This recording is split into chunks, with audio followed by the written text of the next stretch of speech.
Good morning, good afternoon, good evening, depending on where you are on the planet, and welcome to the TGI. TGI, thank God it's Friday, the 1st of April. It's April Fool's Day. Is it? Yep, it is April Fool's Day. So, hopefully no fools amongst our traders in here today, being a little bit wary as we go into the employment report data, going into the US employment report data today. We are going to take a look as we usually do. So Steve Miley on the call, by the way, here for Trade Day with our Bull versus Bear daily webinar. I'm going to run through, do our usual regular run through. We're going to take a look at calendar, what we've had, what we've got coming up. We're going to take a look at the some articles from the major news wires. What's going on? What are the macroeconomic and geopolitical events that are impacting markets right here, right now? And we'll take a look at the charts. What's going on the charts? What's interesting? Where can we make some potential profits for today? So let's take a look at the calendar first of all. Now it's PMI day, as well as being the employment day. It's PMI day. PMI, Purchasing Managers Index. Much watched data, very good lead indicator of future economic moves in the global economy. And we've had in here misses in Europe. And there's where are we in here? Eurozone PMIs. I call them Reuters. Yeah, Eurozone March factory growth slumped, downturn possible. So this is from the PMI data. So negative PMI data so far out of Europe today. Not only negative, okay, but negative, but worse than anticipations. Easier to said than done. So here we are. If we look at French, German, Eurozone as a whole, and UK, you can see all of them missing on the downside. One slight positive from this morning's European data, although the CPI year-on-year data from the Eurozone was high, 7.5%, forecast at 6.6. Where is this? Where is this different? This data in here, 3% compared to 3.1. Oh, sorry, the core data. Core data was slightly down. So the core data slightly down. Obviously, with the core data, it's not taking into consideration everything. So when you have the core data, it excludes, excludes food, energy, alcohol, and tobacco. Okay, so measures the change in the price of goods and services purchased by consumers, excluding food, energy. Now, energy is obviously a big factor in there, but there is some kind of hope in there. I guess that the core inflation is not running as hot, but nevertheless, we do have to pay for all those other things. So the main CPI data is the more significant piece of data. Right, so that's what we've had. So negative from the Purchasing Managers Index data, the European Purchasing Managers Index data so far this morning. If we look ahead into the day, as we go in today, we've got in just under 1 hour. So depending on where you are, but 8:30 Eastern, 7:30 Central. Here in the UK, it's 1:30. If you're in mainland Europe, it'd be probably 2:30. You're going to get the US employment report. Always much watched. Now, this isn't as important as it probably has been because where we are in the cycle, we're at very high employment, near record low levels of employment, record low levels of unemployment. We are at a point in the cycle where we've got inflationary pressures. We've got strong growth and inflationary pressures. So, if this was actually slightly lower than expected, the market might actually like the fact that 480,000 is expected. So if this was actually lower than expected, it would show that the economy is not running as hot. And it would actually probably be deemed as a positive in that then it's less likely to put upward pressures on prices.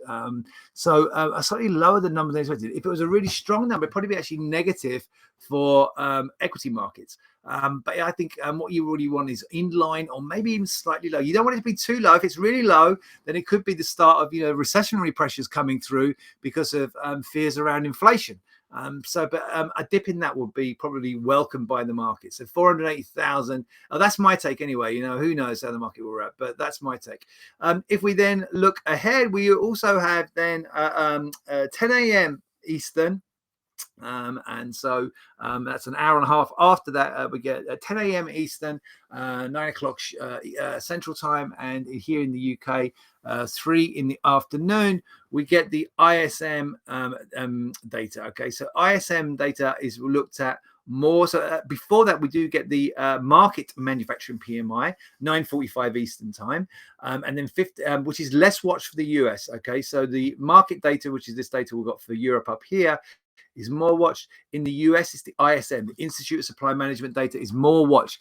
This data here, the market data, we get at 9:45 Eastern, can move the market as well, but all eyes are really going to be on the ISM, manufacturing PMI data, with forecasts at 59.0. So we're going to be certainly watching out for that as well. But obviously the employment report ahead of that is probably more of a focus on that. Right, that's what we've had. What else we got in here? 5 things you need to start your day. Let's run through what Bloomberg are telling us we need to know in here. So jobs day, so they've got the focus on that. So that's going to be our initial. The ADP data, by the way, reported a robust expenditure payables for the month. So in here, our focus to have added 500,000 in March after 700,000 last month. Okay, so keeping an eye on that data in here, and also for the potential revision to the February data. Okay, it was a huge number if you remember in February. So keeping an eye on that. Ukraine has had some positives. They've managed to retake some regions around Kyiv. Okay, so that seems as significant. Okay, we have the European inflation. We've already covered that, 7.5% from revised 5.9 in February. Stocks have been fairly quiet. We'll take a look at those in overnight in here. Slight rebounds in Europe, slight rebounds in the US futures markets. And that's kind of what they've got. So most of the stuff we've already looked at already, to be quite fair. Stocks futures rise ahead of US job report. Okay, so but they're rebounding in. There is an article in here. I haven't really gone into much depth in this. So if we look at where stocks, let's take a look at US first of all, actually. So if we look at US stocks, we had this sell-off in a significant sell-off yesterday, down 1.5% on the Dow and then the S&P. Most of that came quite late in the session, and we're back up about 0.5% today. Now I saw this article here on Reuters that maybe the market was spooked. So massive S&P option trade may have roiled US stocks on Thursday. Okay, so S&P fell 1.2% in the last hour trade. So most of those losses, as we said, most of those, where are we in here? This 1.5% losses. So market had already opened up slightly lower on the day when we opened up, and it was trying to rebound when we had the webinar yesterday, dipped, rebounding. And then we got some losses earlier in the session. Wasn't too bad, and it was chopping around, slightly lower, then slightly higher in the session, not really doing too much. And most of those losses were in the last hour. Rumors in here, or that where is it in here? It stayed down 1.5%. Some attributing the part of the weakness to the large option trade that went down earlier in the day. So it could have been a hedge on that larger option trade that went through early in the day. The trade which took place shortly before 11 was a large collar options trade involving the sale of 44,000 June calls. Blah, blah, blah. I'm not going to go into the details of all the options trade. Nevertheless, what it meant is it will put downward pressure on the index at the end of the day. So given that it's kind of a semi-artificial move, it's not saying it's not relevant. If you're the wrong side of it, if you were long, you got hit, right? If you were short at the time, you made some profits. Great.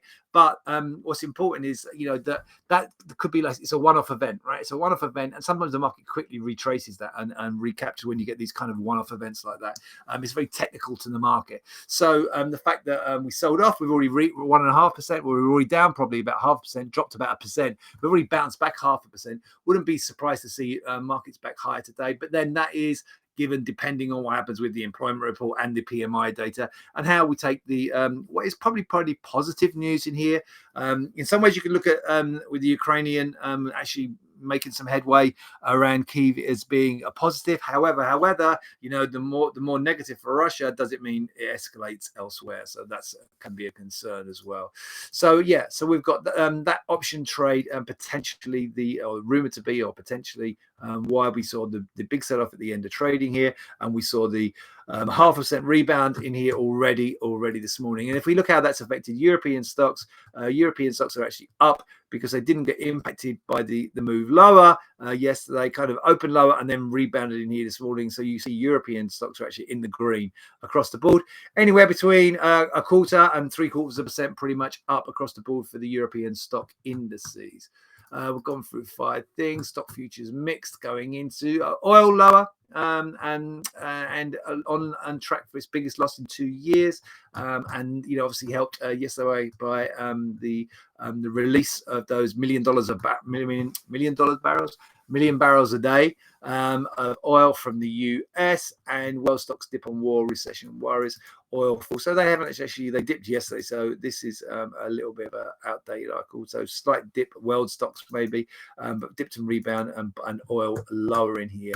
Quick check in with our tool, the CME tool for FedWatch. Still in here around 70%. It's actually, this is nudging higher. Remember, it was around 65-66% in here the last few days. So more of a risk of a more aggressive hawkish tone from the Fed.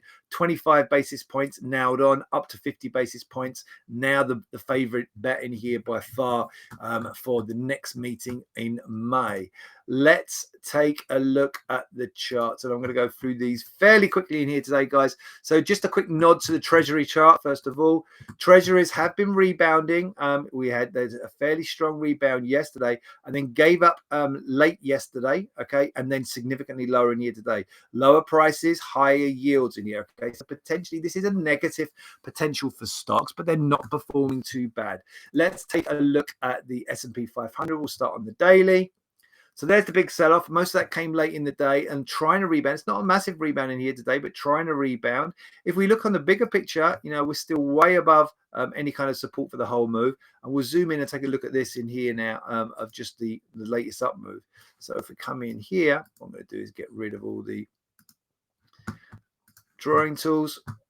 This is on a 5-minute chart, so I'm going to switch that out too. We'll go up to like 30 minutes. Okay, so we take a look at the 30-minute chart in here. We'll take it for the whole rally. So there's the whole rally from the lows, okay? And we said yesterday, remember, this is more accelerated rally, and then it's more gradual from here. And I think what we're really focusing on here, this is like the base building part. This is the more of the extension. And now, do we extend again, or is that it? Is this a topping pattern in here now? We obviously got the rollover earlier in the week, and now we had the rollover. And as you see, it was fairly choppy and sideways for much of yesterday in here. So we go in here yesterday. Where were we? So when we did the webinar yesterday, where are we? 31st. Okay. So we did the webinar yesterday. It was around here. So we'd come on. The market had sold off. It had rebounded. It's kind of in no man's land. It kind of stayed there, holding above the previous low in here. And it was all bang here. Look, last hour of trading. Boom. And then the market slowly just eking out the gains again here, getting some of that back. So we just look at this part in here. There's the impulsive move right in the very end of the day yesterday. And since then, just eking out gains. Now, you'd have to say, looking at this part of the chart, if you're day trading, you'd have to say this is negative, right? You'd have to say you got like a bigger topping line up here.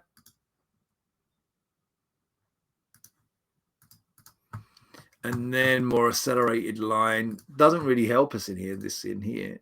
You do have a line through here, maybe. You could argue we're touching it right now. Look, it's really respecting that line. It's not the best trend line. Drawing off this high here. It's ignoring the high in here. If we draw it off of this high here, it's going to be a lot further away. Could draw it through here, through this high, and then it's a lot further away. What I think is more important here is, one, you've got the more aggressive. So it's a 30-minute chart.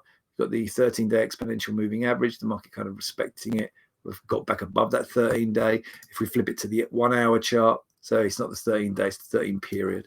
And then we've got the 1-hour chart again in here. Look, the market, you can see this 1 hour on the 1-hour chart. It works quite well. The market, when it breaks it, kind of goes into consolidation. And then we go again, respects it, breaks it, goes into consolidation. And now we're kind of breaking it again on the 1-hour chart again.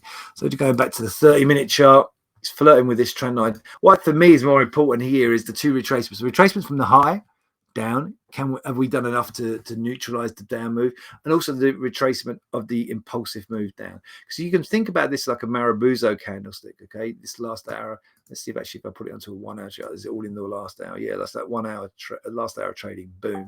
Okay, so you can figure it out as a Marabuzo. And remember that for a Marabuzo candlestick, where's the resistance? The main resistance at the halfway point. So I'm going to put two fibs on here. I'm going to put the fib from the top, from the very high. Actually, let's do it around the other way, because for whatever reason on Tradeovate, it wants it shows the numbers. You do it from the low to the high. It seems counterintuitive to me, and most systems I use doesn't do that. So if you look in here, we're through on the whole move down from the high earlier this week. We are already above the 23.6% retracement. So it's certainly started to neutralize. Really, I want it up here through the 38.2 to really start to take the edge off this whole down move. But that's from the whole down move of the day. Let's talk about the down move for, if it'll allow me to do this. I think it will. No, it's not going to allow. Just once it's set. So, okay, let's leave that one. Oh no, I don't want to do that. Sorry, guys.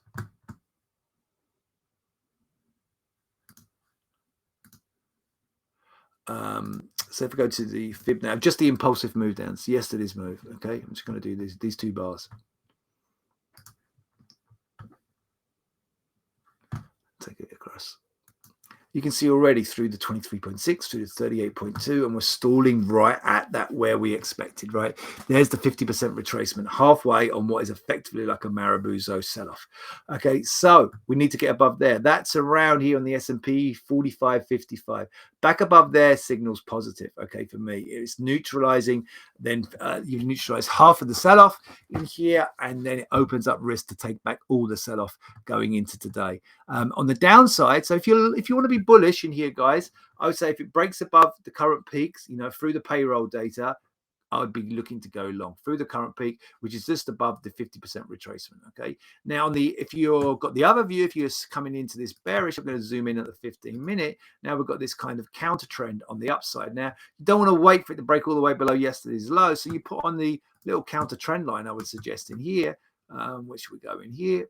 So you got this little uptrend line, counter to the downtrend, and if it breaks down through here, now you might want to, if it breaks here on the data, if it's broken down here below before the data, maybe you're looking for one of these little swing lows in here. So you're zooming in to one of these like lows in here, either through here or through here or through here to enter your short. Okay, so I think there's your trigger points going through the data. I've got no strong view going into the data. I mean, me, I'm an eternal bull in here. I'm looking to buy this dip in here, but you know what? At the moment, given the damage done yesterday, I could easily see us a percent lower, higher at the end of today. I don't think we're going to end around where we are. I think we're going to give it up or down 1% in here. Remember, we've got the other data as well. So yeah, trigger points down through this little up counter trend line, or up through the 50% retracement, or up through yet today's high. So today's high 45.55.5. So back up through there triggers you into the long, down through this trend line in here triggers you into the short from my perspective. I'm not going to go through all the stuff on the NASDAQ, but same kind of setup in there you could imagine. Okay, let you do your own analysis. If you're trading the NASDAQ, here's the 30-minute chart. Counter trend line would be in here, draw the retracement off of here, retracement off of the top, etc. Okay, I'll leave that one with you. Let me now move on to take a look at the commods. So let's take a look at gold and oil. Where are we? Here we go. So here's gold. As I said before, I've got no strong view in here on the gold market. If we look at the daily chart, it looked more bullish yesterday. It's reverted back to the downside, looking back lower. So rangy. On my reports, I've got a little bit more bullish on this, but go look at it now. Where are we right now? Well, it looked more bullish here, higher highs and higher lows. Now you've got lower lows and lower highs. No real strong view. Hold a gun to my head. I'm short because you've got this little downtrend. 1, 2, 3, 4 now lower lows. And you've got 3 higher highs. Three lower highs. 1, 2 in here, 3, and then 4. 2 lower highs in here. For me, pointing down to this support area here around 1922, 1921. Remember, this is on the June contract. Let's take a look at oil. So oil, big retreat yesterday on the confirmation. It was already down.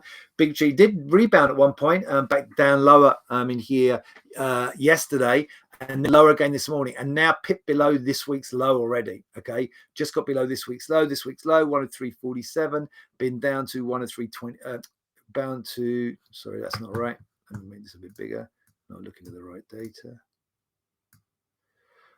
So this week's low was 98.44 this morning, 97.78. Stepping in 30-minute chart.